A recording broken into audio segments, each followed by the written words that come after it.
1 for sorrow, 2 for joy, 3 for a girl, 4 for a boy, 5 for silver, 6 for gold, 7 for a secret never to be told.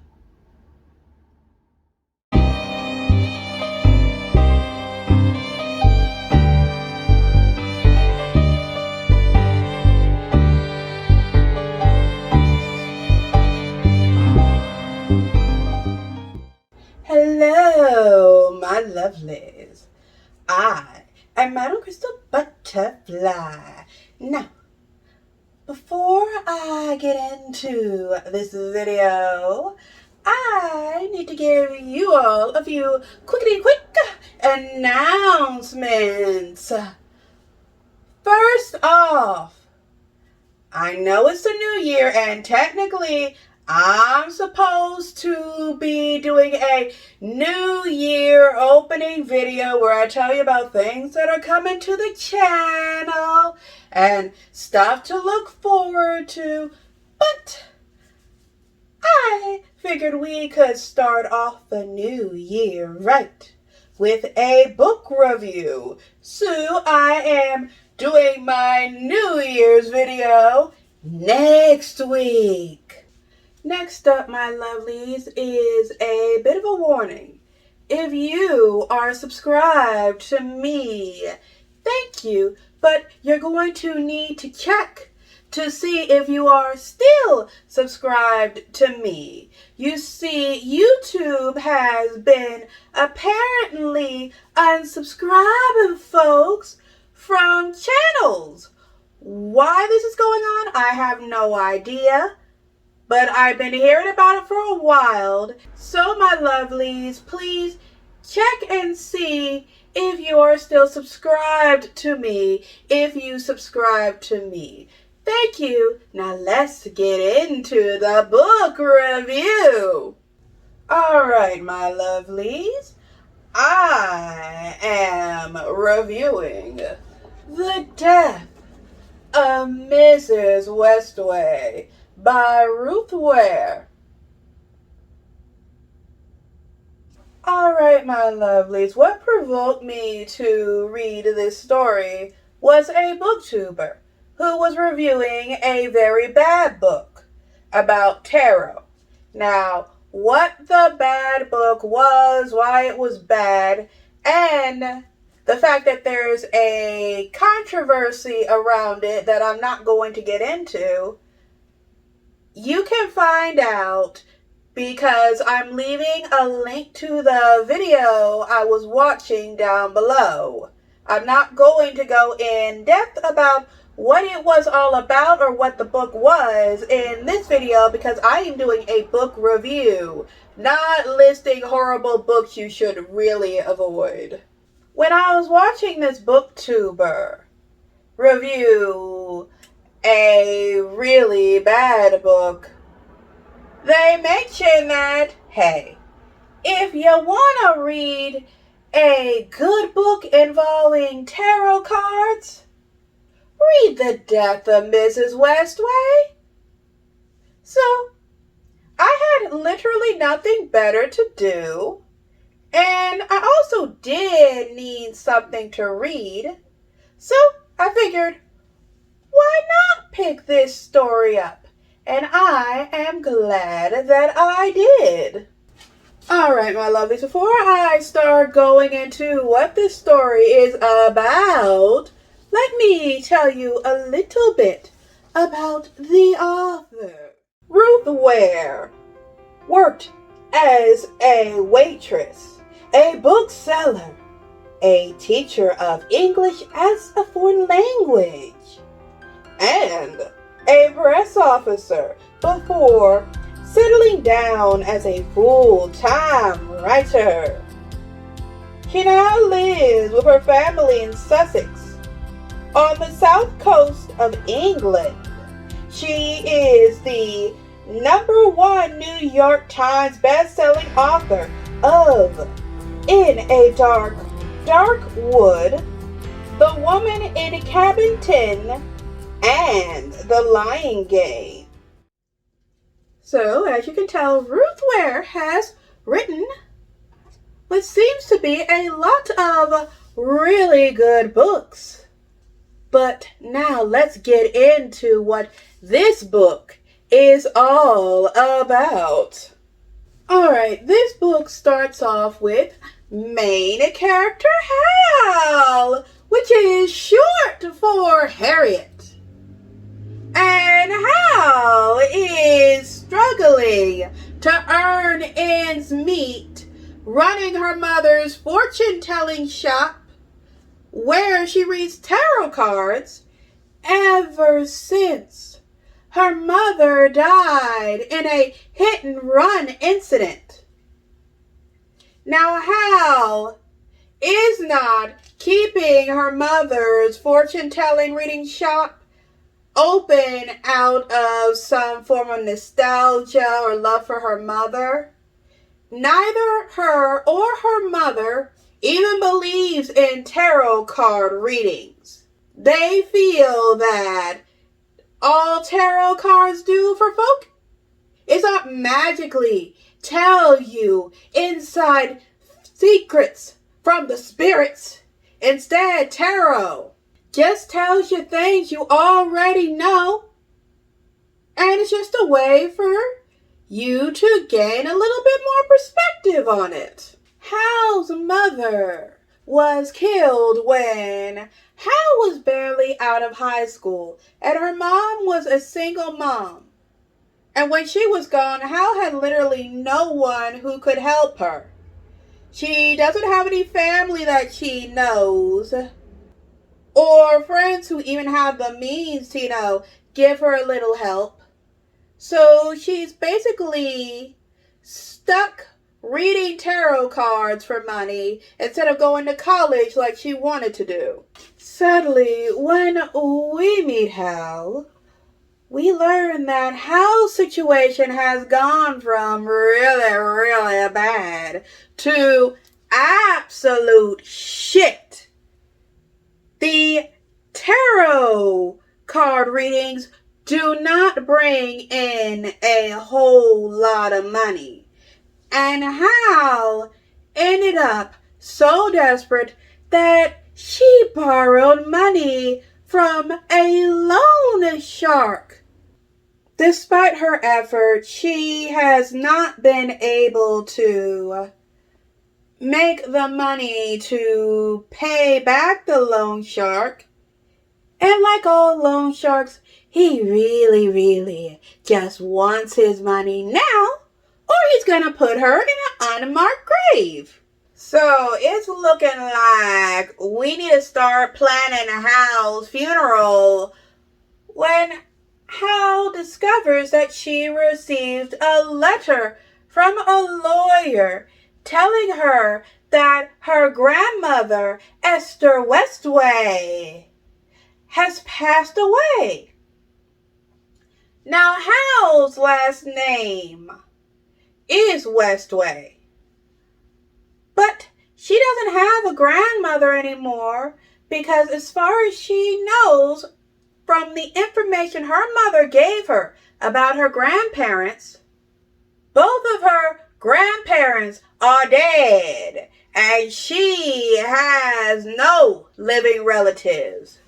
So Hal figures that they must have made a mistake because her last name is Westway, and it's a different Westway that they're looking for. But as we know, the loan shark is coming for her if she doesn't pay him back. So she decides, you know what? I'm definitely not related to these people. But since the lawyer is contacting me about reading my grandmother's will, there may be some money. And I really, really need money right now. So why not go to the will reading? So Hal goes to the funeral. and then is taken over to the Westway home for the reading of Esther Westway's will, where she meets Mrs. Westway's 3 sons. And it's kind of awkward and uncomfortable. They're attempting to be friendly towards her, and when they meet her, they figure she must be the daughter of their estranged sister who disappeared on them years ago for reasons. The brothers seem to be upset and confused about their sister. They hadn't seen her in years, and now they're learning that she was murdered, and they have a niece that they didn't know about. Combined with, they just buried their mother. And their feelings about their mother is more of a dang dong, the witch is dead, and I don't really know how to feel about that. Because Mrs. Westway was not the most pleasant person or a very good parent. So they're dealing with the whole, she was my mother, but she was a bit of a bitch. Now, the Westway family once were the richest people in town, but by the time the brothers were born and Mrs. Westway was in charge of things, the massive wealth had started to dwindle, and as of the time of her passing, she could not afford the massive amount of servants necessary to run the estate, so it's fallen into disrepair. And she could only afford to keep a single maid, and that was her most loyal servant. Now, the Westway family is by no means poor. The sons did do well for themselves and are living comfortable middle-class lives. They're just concerned with the estate that they expect to inherit, because that is where the real money is, despite it falling into disrepair. So you can imagine their shock when the lawyer lets everybody know that the sons are not getting the property. Their niece, who they just found out about a few minutes ago, is getting the Westway estate. And that opens up the door to a big old controversy, mystery, and intrigue that just enthralls you to read this story to the very end. Alright, that's enough story plot for you. If you want to know more about this book, read it. And now, my lovelies, I'm going to tell you what I disliked about this story before I get into what I enjoyed about this story. When it comes to the death of Mrs. Westway, there was not really a whole lot to dislike about it. My real problem was when it gets to the point you're starting to figure out the mystery of the story and what happened. The author does this thing where she's making you question if you're right or wrong. That's not a bad thing for an author to do, but I feel that this was dragged out for too long in the story. So when you finally get to the resolution, it's not as satisfying hearing it as it would have been if the author had not dragged out what the mystery was for so long. Also, there's this whole issue of Hal being a moral person. You see, she's questioning whether or not tricking these people so that she can take the Westway's family estate is a good thing or a bad thing. And I understand that being put in the book, it shows her moral character, but it goes on for far too long. It pops up frequently, and I feel that it starts to interrupt the better parts of the story quite a bit.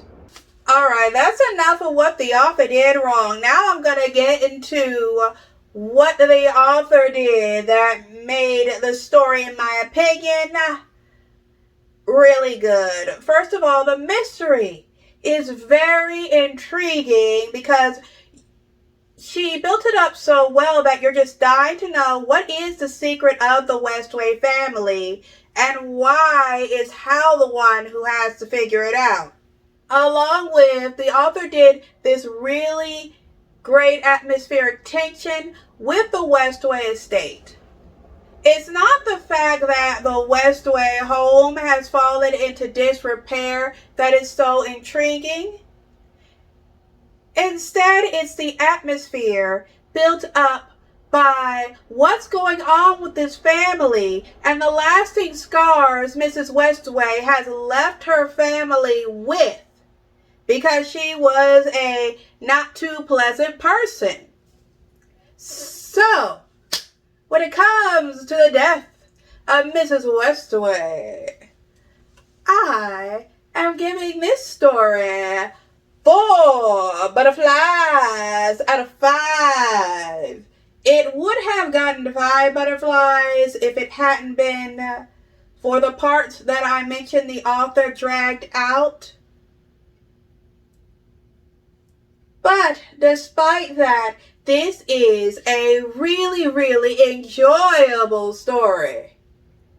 And I just can't recommend that you read it enough. Now, my lovelies, if you've made it to this part of the video, thank you. And if you please give this video a like, leave me a comment, and if you have not yet, slap that subscribe button like it owes your money. And don't forget to give that little notification bell a ring. And with that, this video is a wrap. Now, my lovelies, if you please come with me as we dance into a world of magic.